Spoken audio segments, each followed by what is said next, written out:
Ang Ginoo manag kaninyo. Kinatlo gikan sa Ebanghelyo sumalat ni Mateo. Si Jesus mingon sa matinunan, ayaw kamog hadlok sa mga tao.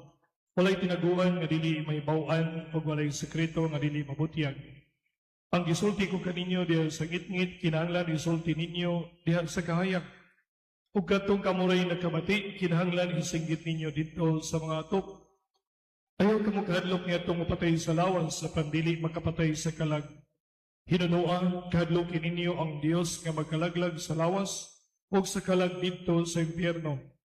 Ang usa kadako makapalit, sa usa kadako makapalit kamong duha ka langgam nga sayaw. Apan bisan pa niana, walay usa kanila nga mahulog sa yuta kung walay pagtugod sa inyong amahan. Ug bahin kaninyo, bisan gani ang tanang buhok sa inyong hulog ihap. Busa ayo kamong kahadlok, kay labaw pa kamo, kaayog bili kaysa mga sayaw. Ang wangkon na tubangan sa mga tao nga siya kuha, ang kunong kausab siya tubangan sa kong amahan dito sa langit.